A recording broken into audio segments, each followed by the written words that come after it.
நாம் யாத்திராகமத்தை திறக்கும்போது நாம் ஒரு முற்றிலும் வேறு புத்தகத்துக்கு பக்கத்தை திருப்பியது போல உணரலாம். யோசேப்பின் கதை முடிந்துவிட்டது. ஆதியாகமம், அவன் குடும்பம் எகிப்தில் பாதுகாப்பாக வாழ்ந்ததும் கோசேனில் பராமரிக்கப்பட்டதும் அவர்களின் மேல் வாக்குறுதிகள் தொங்கியிருந்ததும் உடன் முடிந்தது. இப்போது பல ஆண்டுகள் கடந்துவிட்டன. யோசேப்பை நினைவுகூராத புதிய பாரோக்கள் எழுந்தனர். இஸ்ரவேல் மக்கள் மிக அதிகமாக பெருகி எகிப்தின் பார்வையில் அவர்கள் ஒரு பிரச்சினை ஆகிவிட்டார்கள். யாத்திராகமம் 1:4 அதிகாரங்கள். தேவனுடைய ஜனங்கள் தங்களை மறக்கப்பட்டவர்கள் போல உணரும்போது, வாக்குறுதிகள் மிகவும் தொலைவில் இருப்பது போல தோன்றும்போது, தேவன் என்ன செய்து கொண்டிருக்கிறார் என்பதைக் காட்டுகின்றன. இஸ்ரவேல் விருந்தினர்களிலிருந்து அடிமைகளாக மாறுவதை நாம் பார்க்கிறோம். ஆண் குழந்தைகளை கொல்ல உத்தரவு விடப்படுகிறது. பாரோமை விட தேவனை அதிகமாக பயந்த 2 தைரியமான தாதியரை நாம் சந்திக்கிறோம்.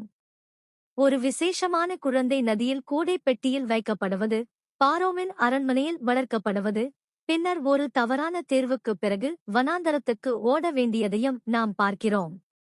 அதே மனிதன் மோசே எரியும் முள்ளுக்காட்டை சந்திப்பது, தேவனுடன் வாதிப்பது, இறுதியில் ஒரு தடியும் ஒரு சகோதரனும் ஒரு வாக்குறுதியும் மட்டுமே கொண்டு எகிப்தை நோக்கி திரும்ப புறப்படுவதையும் நாம் பார்க்கிறோம்.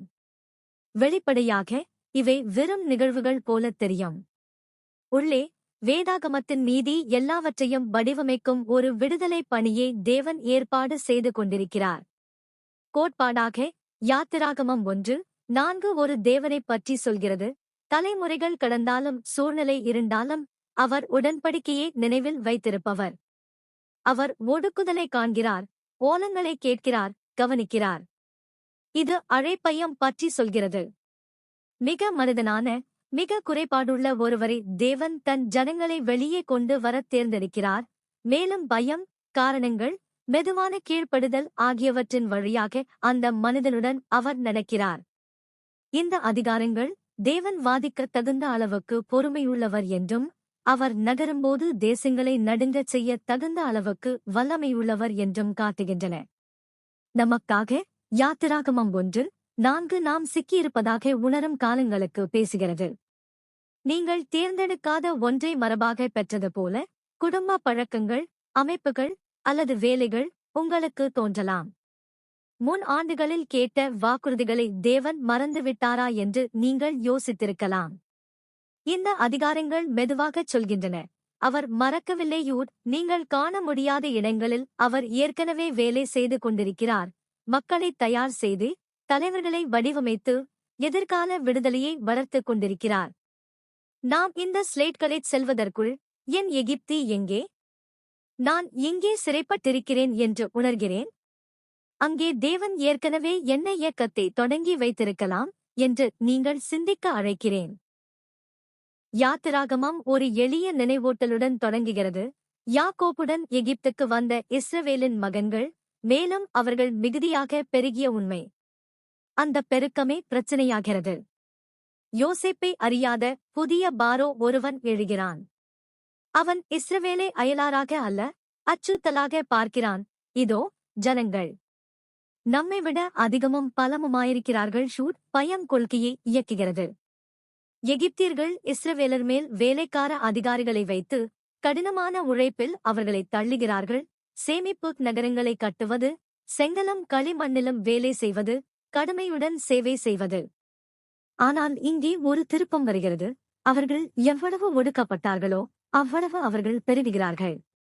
பாரோவின் கணக்கு வேலை செய்யவில்லை. பின்னர் அவன் மேலும் கடுமையாக்குகிறான். எபிரேயர் தாதியரான ஷிப்ராவுக்கும் பூவாவுக்கும் பிறப்பின் போதே எல்லா ஆண் குழந்தைகளையும் கொல்ல வேண்டும் என்று அவன் கட்டளை விடுகிறான். இந்த 2 பெண்கள் வேதாகமத்தின் அமைதியான வீரர்கள். அவர்கள் தேவனை பயந்தவர்கள் என்று உரை சொல்கிறது. அதனால் அவர்கள் பாரோவுக்கு கீழ்ப்படிவதில்லை. அவர்கள் ஆண் குழந்தைகளை உயிரோடு விடுகிறார்கள். விசாரிக்கப்படும்போது அவர்கள் புத்திசாலித்தனமாக, எபிரேயர் பெண்கள் வலிமையானவர்கள், தாதியர்கள் வருவதற்கு முன்பே பிரசவித்து விடுகிறார்கள் என்று பதில் கூறுகிறார்கள். தேவன் அவர்களின் தைரியத்தை மதிக்கிறார். அவர் அவர்களை நன்றாக நடத்துகிறார். ஜனங்கள் இன்னும் அதிகமாக பெருகுகிறார்கள். பாரோ கோபமடைந்து இன்னொரு ஆணை விடுகிறான்.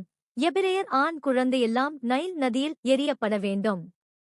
அந்த இருண்ட கட்டளை நாட்டின் மேல் தொங்கியபடி அந்த அதிகாரம் முடிகிறது. கோட்பாடாக யாத்திராகமம் 1 நாம் இன்னும் வாழும் ஆன்மீக உண்மைகளை காட்டுகிறது. முதலில் தீமை பெரும்பாலும் பயத்திலிருந்தும் மனிதத்தன்மையை பறிப்பதிலிருந்தும் தொடங்குகிறது, ஒரு குழுவை மனிதர்களாக அல்ல, ஒரு பிரச்சனையாக காண்பது. இரண்டாவது, தேவனுடைய நோக்கங்கள் ஒடுக்குதலால் மூச்சு திணற முடியாது. அழுத்தத்துக்குள் இஸ்ரவேல் கனியடைவது, மரணத்திற்கு எதிராக தேவனுடைய ஜீவன் முன்வரும் ஒரு படம். மூன்றாவது, சாதாரண கீழ்ப்படிதல் முக்கியம். ஷிப்ராவும் பூவாவும் படைகளை நடத்தவில்லை, பிரசங்கங்களையும் செய்யவில்லை. அவர்கள் குழந்தைகளை கொல்ல மறுத்தார்கள். தேவன் அதை காண்கிறார், அவர் அவர்களின் பெயர்களை தன் புத்தகத்தில் எழுதுகிறார். நமக்காக இந்த அதிகாரம் நம்மிடம் கேட்கிறது, எந்த அழுத்தங்களும் பயங்களும் நமது தேர்வுகளை வடிவமைக்கின்றன? இங்கே இப்படித்தான் நடக்கிறது என்பதற்காக தவறான ஒன்றோடு சேர்ந்து செல்ல ஆசை வரும் இடங்கள் உள்ளதா? தாதியர்கள் நமக்கு நினைவூட்டுகிறார்கள், மனிதரை விட தேவனை அதிகமாக பயப்படுவது சில நேரங்களில் அமைதியான, விலையுயர்ந்த எதிர்ப்பாக இருக்கும்.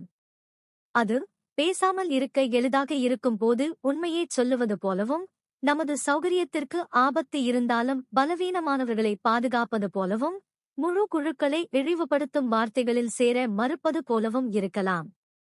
தேவன் அத்தகைய தைரியத்தை காண்கிறார், அதை அவர் தன் பெரிய விடுதலை திட்டங்களில் நெய்து சேர்க்கிறார். பயம் மற்றும் மரணம் நிறைந்த இந்த சூழலுக்குள் லேவி குலத்திலிருந்து ஒரு குழந்தை பிறக்கிறது. அவன் நல்லவன், அருமையானவன் என்று தன் தாய் பார்த்து அவனை 3 மாதங்கள் மறைக்கிறாள். இனி மறைக்க முடியாத போது அவள் ஒரு செயலையே செய்கிறாள், அது ஒரே நேரத்தில் நம்பிக்கையும் துடிப்பும் கொண்டது. அவள் புல்லால் ஒரு சிறிய பெட்டியை செய்து, அதை சுண்ணாம்பு கெட்டியும் கருப்பும் கொண்டு நீர் புகாதபடி பூசி, அந்த குழந்தையை நைல் நதியின் கம்புகள் நடுவில் வைக்கிறாள். அவள் அவனை ஓட்டத்தில் எறியவில்லை, தேவனுடைய கண்காணிப்புக்குள் அவனை ஆற்றின் அருகே ஒப்படைக்கிறாள். அவன் சகோதரி மிரியாம் தூரத்தில் நின்று என்ன நடக்கும் என்று பார்க்கிறாள். பாரோமின் மகள் குளிக்க கீழே வந்து அந்த பெட்டியை பார்த்து அதைத் திறந்து குழந்தை அழுவதை கேட்கிறாள். அவளுடைய இருதயம் இரக்கம் கொள்ளுகிறது.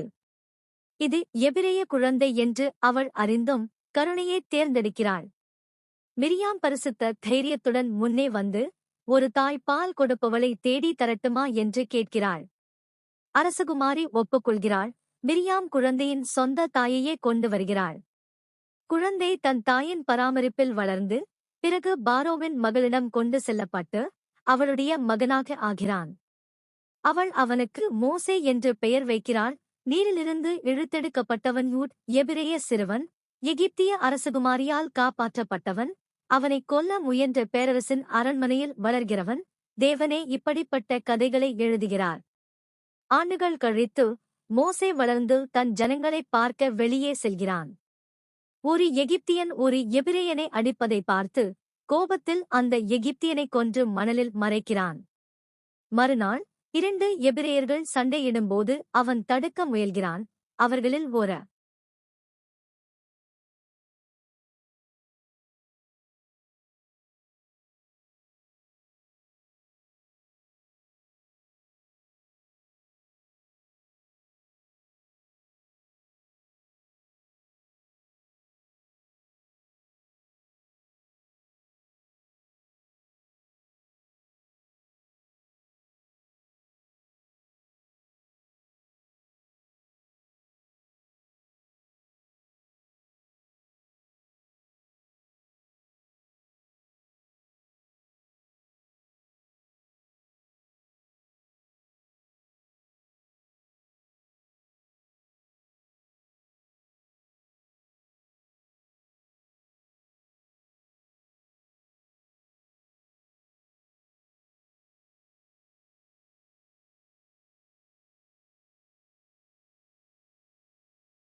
மோசே மிகத் தூரம் ஓடுகிறான், அரண்மனையிலிருந்து மீதியான் வனாந்தரத்துக்குள்.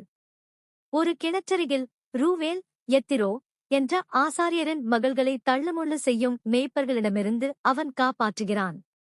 அவர்கள் அவனை வீட்டுக்கு அழைத்துச் செல்கிறார்கள். மோசே அந்த குடும்பத்தோடு குடியிருந்து அவர்களின் மகள்களில் ஒருத்தியான சிப்போராவை மணக்கிறான். அவர்களுக்கு ஒரு மகன் பிறக்கிறான். மோசே அவனுக்கு கேர்ஷோம் என்று பெயர் வைக்கிறான். நான் அந்நிய தேசத்தில் அந்நியனாக இருந்தேன் என்று சொல்லுகிறான். அது ஒரு எளிய வரி, ஆனால் அதில் எடை இருக்கிறது. மோசே உலகங்களுக்கு நடுவில் நிற்கும் மனிதன், பிறப்பால் எபிரேயன், வளர்ப்பால் எகிப்தியன், வசிப்பால் மீதியானியன். பாரோமின் வீட்டில் தலைமை நிலையிலிருந்து பாலைவனத்தில் ஆடுகளை மேய்ப்பதற்கு வந்த அவன் வாழ்க்கை ஒரு இரக்கத்து போல தெரிகிறது. இதற்கிடையில் எகிப்தில் ராஜா இறக்கிறான், ஆனால் இஸ்ரவேலரின் வேதனை தொடர்கிறது. உரை 3 வலிமையான வினைகளை பயன்படுத்துகிறது. அவர்கள் நெஞ்சம் நெகிழ்கிறார்கள், அவர்கள் கூவி அழைக்கிறார்கள், அவர்களின் கூக்குரல் அவர்கள் அடிமைத்தனத்தின் காரணமாக தேவனிடம் மேலே வருகிறது. பின்னர் நாம் ஒரு முக்கியமான செய்தியை கேட்கிறோம். தேவன் கேட்டார். தேவன் ஆபிரகாம், ஈசாக்கு, யாக்கோபு ஆகியோருடன் செய்த உடன்படிக்கையை நினைத்தார். தேவன் இஸ்ரவேல் புத்திரரை பார்த்தார். தேவன் அவர்களை அறிந்தார். தேவனுடைய நினைவு நமது நினைவு போல அல்ல. அவர் மறந்து போய் பிறகு திடீரென்று நினைவுபடுத்திக் கொள்வது அல்ல. அது அவர் ஒருபோதும் கைவிடாத வாக்குறுதிகளின்படி செயல்படத் தயாராக இருக்கிறார் என்பதை குறிக்கிறது. கோட்பாடாக இந்தச் சிறிய பகுதி மோசேயின் தனிப்பட்ட வனாந்தரத்தையும் எகிப்துடன் வரப்போகும் பெரும் மோதலையும் இணைக்கும் ஒரு மையமாக இருக்கிறது. தேவன் கதையின் இருபுறத்திலும் ஒரே நேரத்தில் வேலை செய்ய முடியும் என்பதை இது சொல்கிறது. மோசே தாழ்மையையும் பாலைவனத்தின் ஒழுங்கையும் கற்றுக்கொண்டு இருக்கும்போது இஸ்ரவேலின் வேதனை புகை போல் வானத்திற்கு எழுகிறது. தேவன் கேட்கிறார், நினைக்கிறார், பார்க்கிறார், அறிகிறார். தலைமுறைகள் முன்பு அவர் சத்தியம் செய்த உடன்படிக்கை இன்னும் நடைமுறையில் உள்ளது. நமக்காக யாத்திராகமம் 2:23-25 வேதாகமத்தில் மிகவும் ஆறுதலான பகுதிகளில் ஒன்றாக இருக்கிறது. சிலர் மோசேயைப் போல உணர்கிறார்கள், வாழ்க்கை நாம் நினைத்தபடி செல்லவில்லை. நாம் ஒரு மீதியான் காலத்தில் இருக்கிறோம், சாதாரண வேலை செய்கிறோம், வருத்தங்களை சுமக்கிறோம். மற்றவர்கள் இஸ்ரவேலைப் போல தாங்கள் தேர்ந்தெடுக்காத அழுத்தங்களின் கீழ் நெகிழ்கிறார்கள். இந்த உரை சொல்கிறது, தேவன் கேட்கிறார், தேவன் நினைக்கிறார், தேவன் பார்க்கிறார், தேவன் அறிகிறார். வானம் அமைதியாக இருப்பது போல தோன்றினாலும் உடன்படிக்கை ரத்து செய்யப்படவில்லை. நாம் இன்னும் காண முடியாத பதில்களை தேவன் ஏற்கனவே வடிவமைத்துக் கொண்டிருக்கிறார். விடுவிப்பவர்களை எழுப்பி, காலங்களை அமைத்து, நமது குணத்தை உருவாக்கி. அந்த நேரங்களில் நமது பணி முழு திட்டத்தையும் கண்டுபிடிப்பது அல்ல. நாம் கூவி அழைப்பதை தொடர வேண்டும், நமக்குள்ள வெளிச்சத்தோடு நடக்க வேண்டும். மேலும் ஆபிரகாம், ஈசாக்கு, யாக்கோபின் தேவன் நம்மை பற்றி தன் மனதை மாற்றவில்லை என்று நம்ப வேண்டும். 3ஆம் அதிகாரம் ஒரு சாதாரண வேலை நாளில் தொடங்குகிறது. மோசே எத்திரோவின் ஆடுகளை மேய்த்து அவற்றை வனாந்தரத்தின் பின்புறமாக கொண்டு போய் ஹோரேப், தேவனுடைய மலை அருகே செல்கிறான். அங்கே அவன் ஒரு விசித்திரமான காட்சியை காண்கிறான். ஒரு புதர் தீயில் எரிகிறது, ஆனால் அது சாம்பலாகி அழிவதில்லை. தீ இருக்கிறது, ஆனால் அழிவில்லை. உரை சொல்கிறது, அந்த பெரிய காட்சியை காண மோசே திரும்பும்போது தேவன் புதரிலிருந்து அவனை அழைக்கிறார். மோசே, மோசே, மோசே, இதோ நான் என்று பதில் சொல்கிறான். தேவன் அவனிடம் இன்னும் அருகில் வர வேண்டாம் என்றும் காலணிகளை கழற்ற வேண்டும் என்றும் சொல்கிறார். ஏனெனில் அவன் நிற்கும் இடம் பரிசுத்த நிலம். பின் தேவன் தன்னை அறிமுகப்படுத்துகிறார். நான் உன் பிதாவின் தேவன், ஆபிரகாமின் தேவன், ஈசாக்கின் தேவன், யாக்கோபின் தேவன். அப்போது இது வெறும் விசித்திரமான தீ அல்ல, இது உடன்படிக்கை சந்திப்பு. மோசே தேவனைப் பார்க்க பயந்து தன் முகத்தை மறைக்கிறான். ஒரு காலத்தில் பாரோவின் அரண்மனையில் நம்பிக்கையுடன் நடந்த மனிதன் இப்போது பாலைவனத்தில் ஒரு தீயின் முன் நடுங்குகிறான். தேவனுடைய சந்நிதி அழைக்கும் அளவுக்கு நெருக்கமும் காலணிகள் கழற்றச் சொல்லும் அளவுக்கு பரிசுத்தமும் உடையது. அவன் பெயரை அழைக்கும் அளவுக்கு நெருக்கம், வெறுங்கால்களும் தாழ்ந்த தலைவும் வேண்டுமென்ற அளவுக்கு பரிசுத்தம். கோட்பாடாக எரியும் புதர் ஒரே நேரத்தில் பரிசுத்தமும் நெருக்கமும் உள்ள தேவனை நமக்கு காட்டுகிறது. அவர் பரிசுத்தர், சாதாரணமாக கையாள முடியாதவர். ஆனால் அவர் மோசேயை பெயரால் அழைத்து அவன் வேலை செய்கிற இடத்திலேயே சந்திக்கிறார். புதர் எரிந்தும் அழியாதது, தேவனுடைய பரிசுத்தமும் நிலைத்திருப்பதும் போல ஒரு படம். வேதாகமத்தில் தீ பலமுறை அவர் சந்நிதியை காட்டுகிறது. சுத்திகரிக்கும், வெளிச்சம் கொடுக்கும், கிளர்ச்சிக்கு பேராபத்து, தேவனை பயப்படுபவர்களுக்கு உயிர் தரும். நமக்காக ஹோரேப் தேவன் சாதாரண இடங்களை பரிசுத்த நிலமாக மாற்ற முடியும் என்பதை நினைவூட்டுகிறது. நீங்கள் உங்கள் மேய்ப்பன் வேலை செய்வது எங்கேயோ, உங்கள் லாரி, உங்கள் அலுவலகம், உங்கள் சமையலறை, உங்கள் நடைபாதை, அங்கே தேவன் உங்களை சந்திக்கத் தேர்ந்தெடுத்தால் அது ஒரு எரியும் புதர் இடமாக ஆகலாம். கேள்வி: மோசேயைப் போல நாம் திரும்பி பார்க்க தயாரா, அல்லது நடந்து போய் விடுவோமா? பல நேரங்களில் நாம் ஒரு விசித்திரமான உணர்வை பெறுகிறோம். ஒரு வசனம் திடீரென ஒளிர்வது, ஒரு உரையாடல் உள்ளத்தில் குத்துவது, மீண்டும் மீண்டும் வரும் ஒரு தூண்டுதல். அப்போது நமக்கு ஒரு தேர்வு உள்ளது. அதை புறக்கணிப்பதா, அல்லது நிறுத்தி இதோ நான் என்று சொல்வதா? இந்த பகுதி பரிசுத்த மரியாதையை மீண்டும் பெறவும் அழைக்கிறது. தேவன் நமது பிதாவும் நண்பரும் தான். ஆனால் அவர் ஆபிரகாம், ஈசாக்கு, யாக்கோபின் தேவன். அவருடைய சந்நிதியே நிலத்தை பரிசுத்தமாக்கும் தேவன்.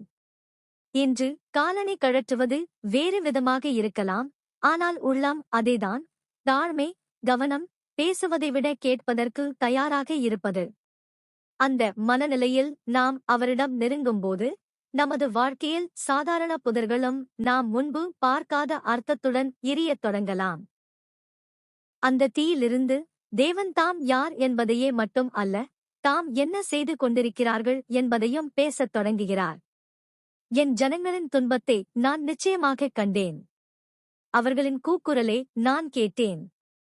அவர்களின் வேதனைகளை நான் அறிந்தேன். பின்னர் ஒரு முக்கியமான வரி வருகிறது. நான் அவர்களை விடுவிக்க இறங்கி வந்தேன். தேவன் இஸ்ரவேலின் துன்பத்தை அறிந்தவர் மட்டும் அல்ல, அவர் அதற்குள் நடந்து வருகிறார்.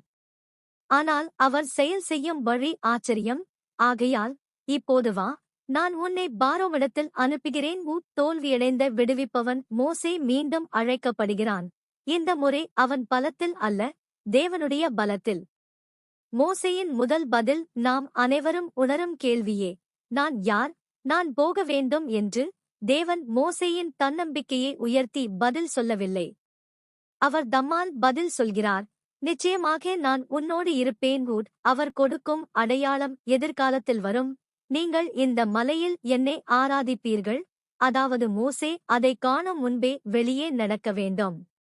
பின்னர் மோசே கேட்கிறான், அவர்கள் என்னை அனுப்பியவர் யார் என்று கேட்டால் நான் என்ன பெயர் சொல்வேன்? தேவன் பிரபலமான வார்த்தைகளைச் சொல்கிறார்.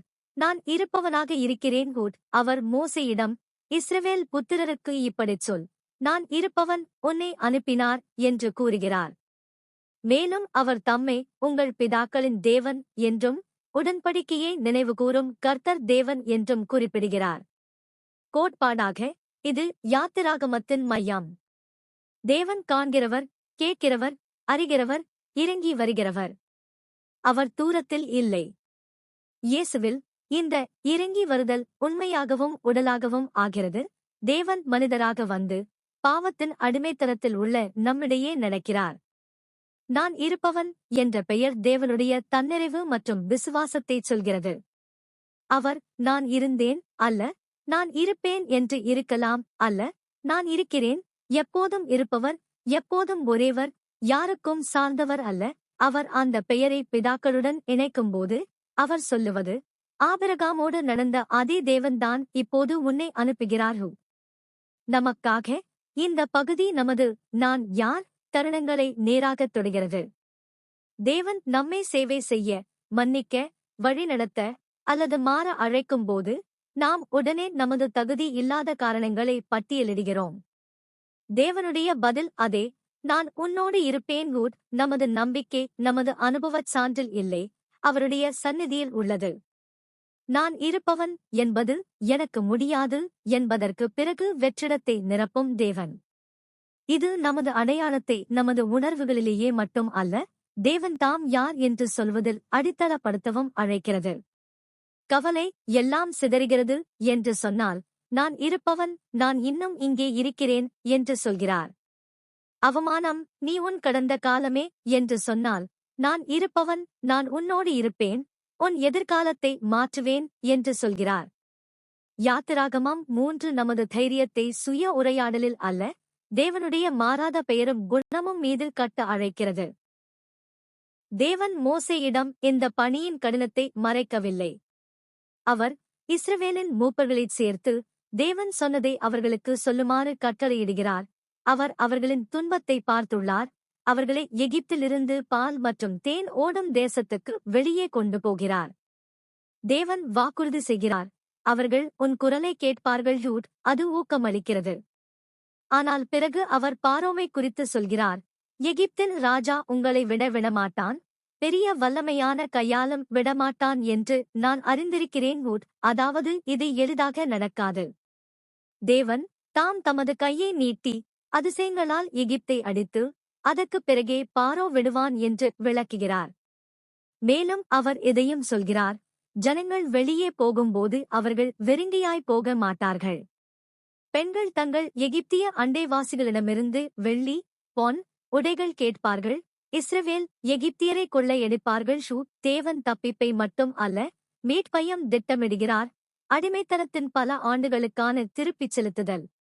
எந்ததும் நடக்கும் முன் மோசேக்கு வாதை, எதிர்ப்பு, இறுதியில் சுதந்திரம் ஆகியவற்றின் ஒரு சுருக்க வரைபடம் கொடுக்கப்படுகிறது. கோட்பாடாக தேவன் பலமுறை ஒரு செயல்முறையின் வழியாக வேலை செய்வார், ஒரு திடீர் முடிவின் வழியாக அல்ல என்பதை இந்த பகுதி கற்றுக் கொடுக்கிறது. அவர் பார்வோனின் இருதயத்தை அறிந்திருக்கிறார்.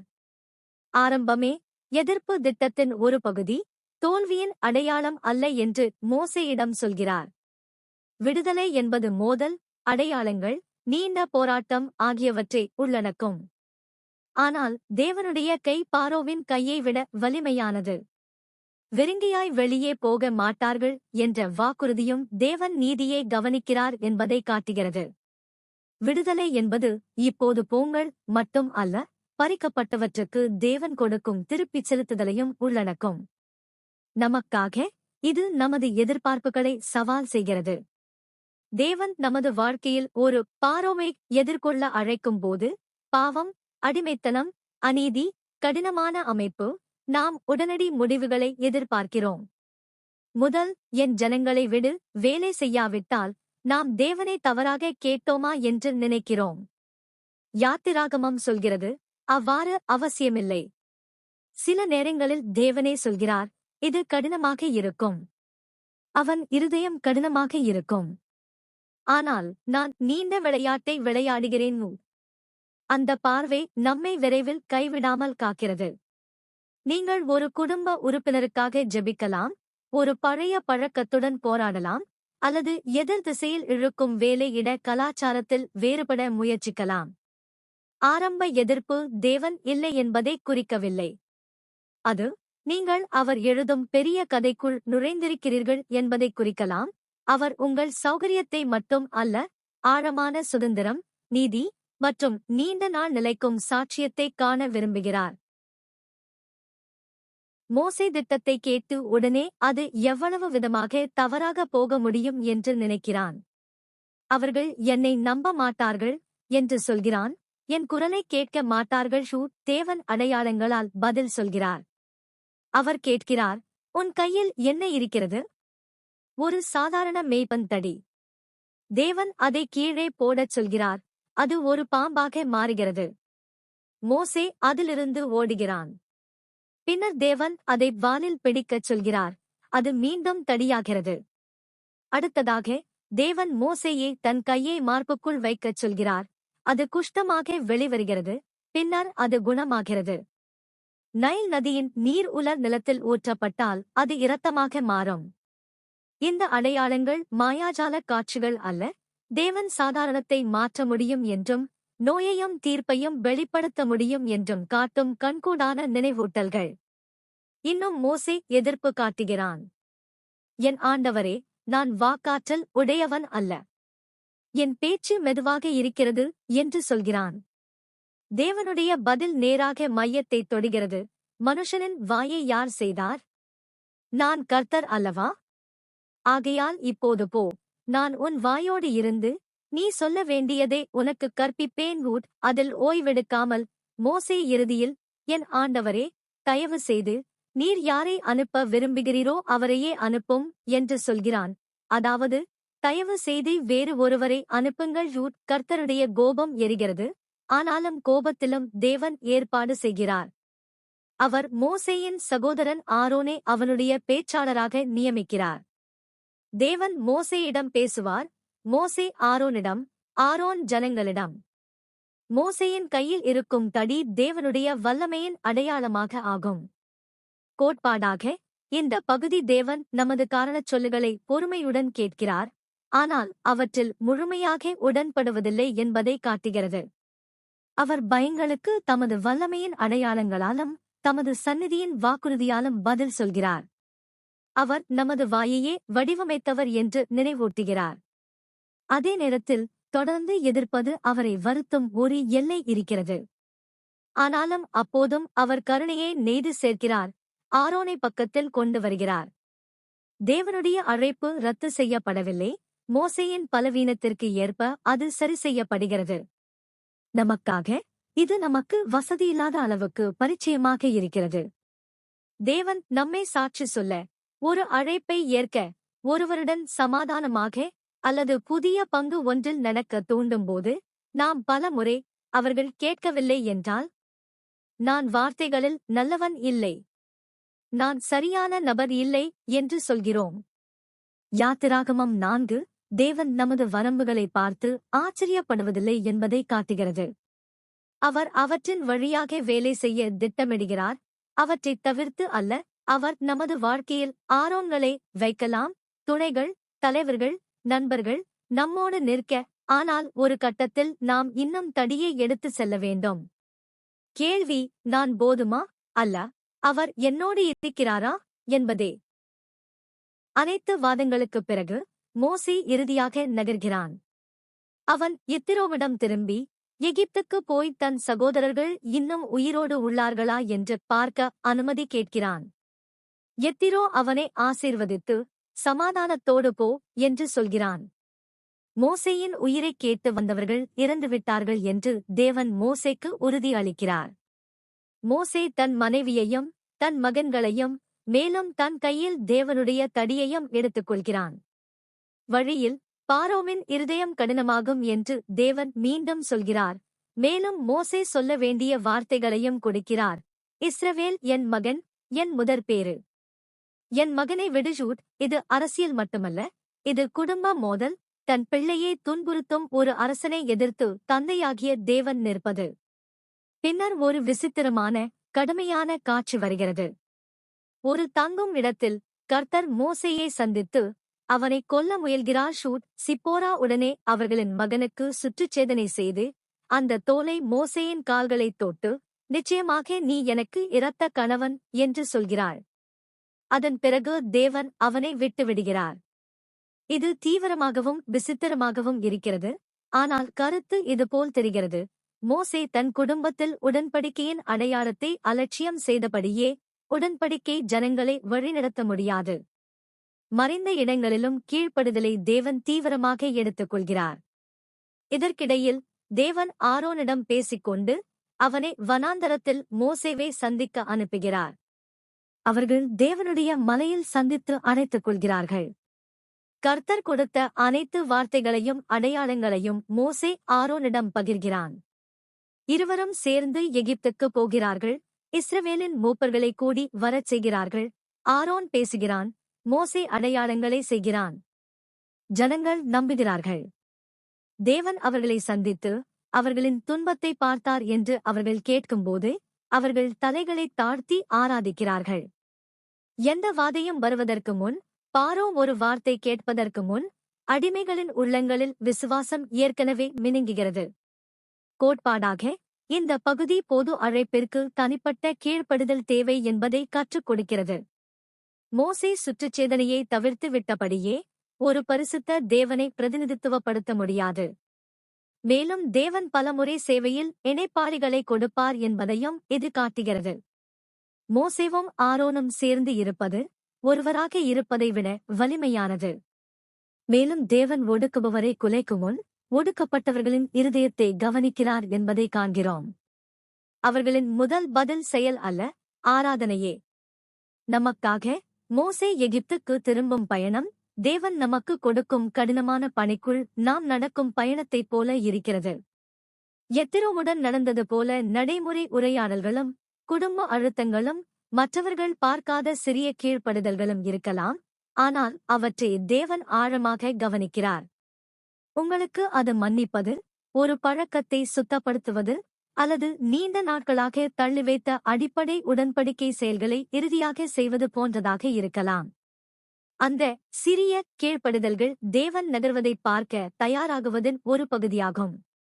மேலும் இஸ்ரவேலைப் போல தேவன் நமது துன்பத்தை பார்த்தார் என்ற செய்தியை கேட்ட உடனே நாம் ஆராதிக்கத் தேர்வு செய்யலாம், சிவப்பு கடல் பிளக்கும் முன்பே.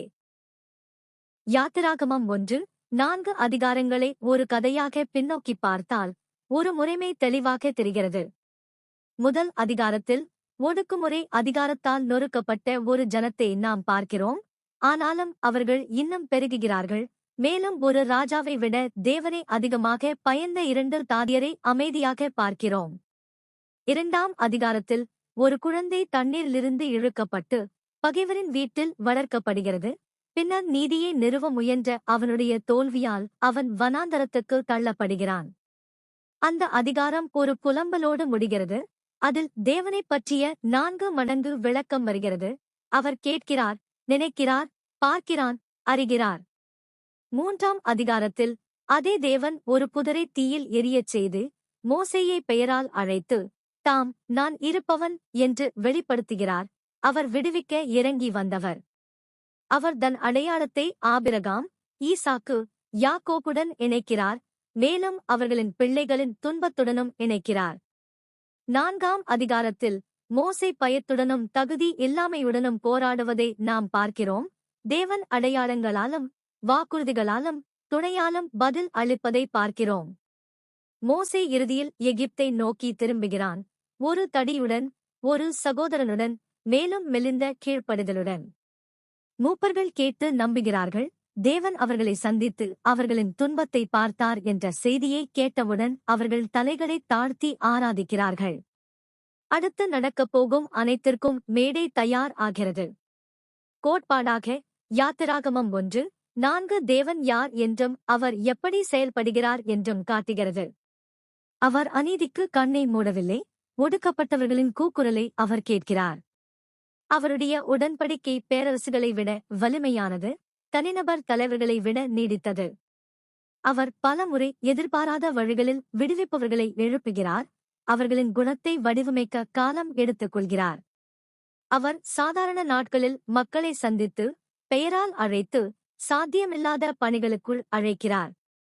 அவர் நமது பயங்களுக்கு பொறுமையுள்ளவர், ஆனால் இன்னும் கீழ்ப்படுதலை எதிர்பார்க்கிறார். நமது இன்றைய நடைப்பயணத்திற்கு இந்த கதை நம்மை இதில் எங்கே நிற்கிறோம் என்று கண்டுபிடிக்க அழைக்கிறது.